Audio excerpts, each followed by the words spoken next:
আজ আর hello guys বলবো না, কারণ চারিদিকের ঘটনাটা নিশ্চয়ই তোমাদের আর জানতে বাকি নেই। কি নির্মমভাবে হত্যা করা হয়েছে আমাদের অভয়াকে। তার দু চোখ দিয়ে জলের পরিবর্তে রক্ত বেরিয়েছে। তার গালে, গলায়, ঘাড়ে আঘাতের চিহ্ন, তার পেটেও আঘাতের চিহ্ন মিলেছে। তাকে এতটাই নির্মমভাবে মেরেছে, এমনকি তার যৌনাঙ্গে কিলিপ ঢুকিয়ে তাকে হত্যা করা হয়েছে। এত কিছু হয়ে যাওয়ার পরও তার বাবা মাকে জানানো হয়েছে এটা কেবলই নিছকীয় সুসাইড।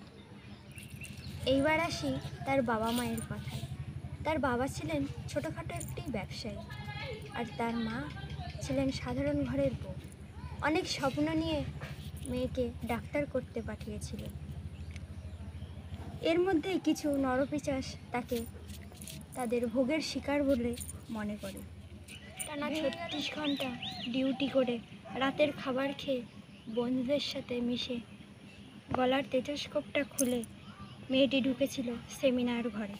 ভেবেছিল দু চোখ বুঝে একটু জিরিয়ে নিই, সেই যে দু চোখ বন্ধ হলো আর ডাক্তারনি ঢুকেছিল। সে সকালে বেরিয়ে এলো ক্ষতবিক্ষত বডি হয়ে। হাসপাতালের ঘরে শরীর জুড়ে হাজার ক্ষত, মেয়েটি গেলই মরে। খুবলে খেলো শরীরটাকে, ভাঙলো গলার হাড়। পশুর দলে কে কে ছিল, জমাট অন্ধকার। একটি সিভিক পুলিশ, তাই তড়িঘড়ি হলো ধরা একটি সিভিক পুলিশ। এই অপরাধ যে একার নয়, যতই বানাও পুলিশ। তাই তড়িঘড়ি ঝোলাও ফাঁসি, সে মুখ যেন না খোলে।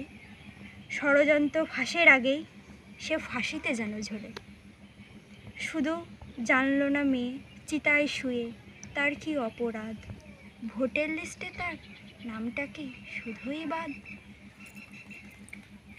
ফেল ফেলে বাবা মায়ের মুখ, পাড়া প্রতিবেশী স্তব্ধ। আরজি ঘরের বন্ধ ঘরে সত্যিটা আজ আবদ্ধ। তাই জাস্টিস চাই, জাস্টিস চাই করছে সারা দেশ।